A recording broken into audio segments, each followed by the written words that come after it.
Today we have a mini little book haul because I simply cannot be stopped. I don't know why, but it is physically impossible for me to walk into a Target and not go to the book section, not take a little gander around, and if I'm taking a little gander at the book section, do you expect me not to buy anything?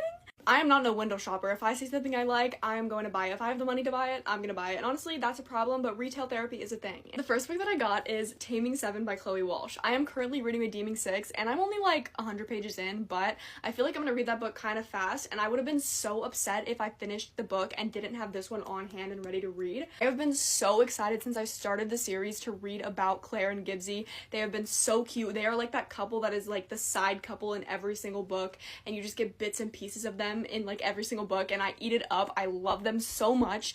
Gibbsy is literally my favorite character, so I am so excited to get into his head. I will say though, I have heard a lot of mixed reviews. I have heard a lot of things that say that this book is more of Lizzie's story and we don't really get a lot of Claire and Gibbsy, and that they kind of got like scammed. Their book kind of got scammed and it's not really about them. Also, it's literally the shortest book of the series. Why is it so short? Next, I got Yellowface by R.F. Kuang. This was one of the biggest books, I think, in 2024 or 2023, one of those two. It won a lot of awards. A lot of people were reading it. It was all over my For You page, but for some reason, I just never had the urge to pick it up. I didn't even have the urge to, like, watch any videos about it, or, like, I didn't even know what this was about. Until about a week ago, I had no idea what this book was about.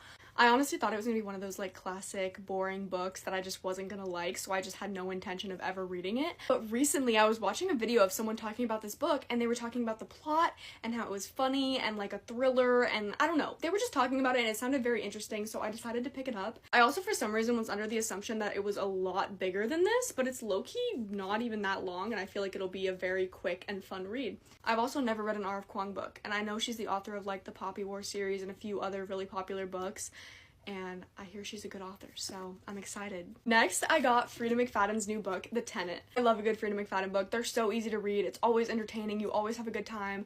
I literally eat her books up in like a day or two. They're so easy to read. They're so fast-paced. They're always so fun with like little plot twists. Honestly, don't always make the most sense, and sometimes there's plot holes and things like that, but they're always a good time. I always have a great time reading them, and I'm always very interested and engaged and wanting to get back to reading it. So the most recent book that she came out with was called The Crash, and I did not see one good review about it. Literally every single review was awful, and so I never had the intention of picking it up. I was like, I'm not gonna read this book if everyone's saying it's awful. I feel like recently she's been coming out with books like every 3 months, which is kind of insane. Like, she's spitting out the books fast. It's kind of giving quantity over quality. I don't really know how this book is gonna be, but I have seen some good reviews compared to the last few books, so I'm excited.